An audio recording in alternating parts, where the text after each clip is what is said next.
Geez, I always feel like when I'm talking to a client and they ask me these questions, I don't know what to say. And then they get in their personal details and talk about their trauma and their OCD. And then I'm like, oh, I get some ideas. So baseline, this is like a baseline thing. I could just, some of my advice, like I say it for a thing, but you could just copy paste it to everything. Anytime the OCD arises, most OCD therapy will tell you, and rightly so, you try not to feed it. You try not to give in. Now, sometimes you're going to give in, and there's no reason to be hard on yourself or beat yourself up. That's not going to help you. But you fight not to give in, to not feed it, while balancing it with that self-gentleness. And sometimes it's better for your mental health. It's like, okay, just organize the dang cups, dude. Like, it's fine. Like you fought and you did your due diligence. But also, I tell people, adding a layer onto that, pray, of course, pray, but prayer in anything like intensely psychological, any pain, any joy, any like compulsion, whatever, praying in the middle of it is the most powerful and effective, because that's when the heart is like open. The heart is open, like in the middle of pain, for example, the heart is like cut open and it hurts. But that's when the surgeon has the most access to reach inside. You could also say that that's when the heart is communing with the thing, communing with the damage. So I kind of think of it, it's like an S shape. I don't know why, it doesn't really matter, it's an S. But I think of like down here in my heart is the wound. And then communing with my noose, even though that's also the heart. But the damage is communing with my noose when I'm in pain. Like I could have cancer, but I'm not actively experiencing the cancer unless I'm having a symptom, like a tumor that hurts or a headache or something like that. And so like some kind of spiritual wound, psychological wound, those are the same. The moment that they're hurting is the moment that it's like your soul is communing with them. Well, when you pray, your heart, your noose is communing with God. And what that means, like in this symbolism of mediators, actually that's what a symbol is, two things that bring together. So it is literally a symbol. Your heart is literally a symbol. If the pain is communing with your heart and you pray, which brings God down to commune with your heart, the pain and God meet in your heart and they interact. And that's where the holy physician can work. So prayer in the middle of something like OCD compulsions, Mother Silwana Vlad encourages us to pray in the middle of pain, and I think OCD, it's a pain of its own, completely applies. Like if you have a migraine, saying like, Lord, I want this migraine to go away, like I'm trying to drink water or whatever it is, or figure out what's causing the headache, or not eat that food again, I don't know what it is, but Lord, use my headache to soften my heart. Accept my headache as a prayer. That's how she words it, like turn the pain into a prayer. Lord, allow this pain to soften my heart, and as much as is your will, heal it.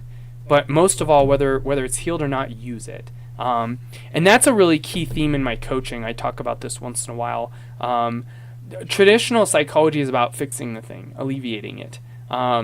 That happens a lot as a byproduct in orthodoxy, but that is not the goal, and that is not guaranteed, and we'll get very discouraged if that prosperity gospel type view is our view. What we need is, and we also don't want to do the opposite, which is like the Catholic self-flagellation. What we seek is the will of the Father, and what we need is meaning. When Job goes through all the horrible stuff he goes through, he doesn't ask, give my stuff back. God, give my kids back. Give me, take these sores away. The one question he doubles down on, because it's related to him and understanding God and being close to him, is he says, why? Why did this happen? And that's what we need. So it's most important to understand why God would even let this happen in the first place. And that's something that is a treasure of orthodoxy, that Protestants and Catholics might tell you free will, and they might say a little about God using sufferings. It's in the scriptures. But like orthodoxy really dives into the science of this, the spiritual science. And so we really need to see, especially through the saints and their writings and teachings, and through a practice that we can actually enter into, we need to see the purpose and meaning of how to use our pain in this way and tap into it. I give the example of, like, if you're a single guy, it's a lot harder to go to work and work some laborious job, versus if you're married and you have kids and you can remember them. It's still hard, but it's like, they're going to smile tonight when I bring home like the bouquet of flowers and the toy for each one of them. And having meaning for suffering is so key. And so we really need that. But I think we'll find those two combined. One, seeking that meaning, and then actually applying it by praying in the moment of OCD and compulsion and giving it some resistance, even if we eventually have to give in anyways, like I said. If there is a ability to heal, I think that will heal it. Like it will, and maybe it doesn't make it go away entirely. Like a lot of my problems that I struggled with, I always say that they went down by 2/3. And I'm kind of borrowing this from a saint, but also my actual experience, that like when you bring the spiritual life into these things, it does calm them down. Maybe they don't go away, but they're not as inflamed. That's what I often use to describe it. They're not as inflamed. And of course, connected to, in your question, connected to that is the trauma, and the trauma is similar. Like sitting, there's good psychology stuff about sitting and feeling what you feel. Like if stuff comes over you, if you feel it in your body, somatic experiences and somatic psychology, feeling that and praying, in the same way. It's like, Lord, and I have this pain, and enter into my heart. Use my pain. Thank you for using it, Lord. Use it to soften my heart. Use it to stir me towards a greater compassion towards other people. Seek orthodox purposes, spiritual purposes in your pain. And it's through that God often works out what needs to be worked out. And so, and of course, this includes a lot of classic stuff too, like talking to friends, talking to a priest, talking to a therapist, whatever it is. Talking to mentor type people in your church, taking what you're feeling and making it manifest in some way that it can be expressed physically is a very primal human thing. This is why people are verbal processors. This is why people process with art, journaling, etc. Part of being a human is, and this is related to art too, is priesthood. I have a whole video about this on my channel, but priesthood is that bridge, like I was saying, two things coming together in us. And this is why when we failed, Christ is the great high priest, because he's a mediator of failed mediators, bringing man and God back together. But our job is to bring God and creation together, to bring, through prayer, bring God into our hearts, and then what's in our hearts is expressed into creation, literally, but also symbolically, where we like create art and stuff like that, but also those people who meet us literally meet God because the Holy Spirit dwells in us. And this is where relics come from. This is where holy objects come from, holy ground, consecrating temples. I forget if I heard this from someone. I think I did. But the purpose of the Orthodox life is to make the whole, all of creation and everyone and everything a relic. Everything should be holy. And in fact, holy means set apart. Holy should be flipped. What set apart should actually be hell.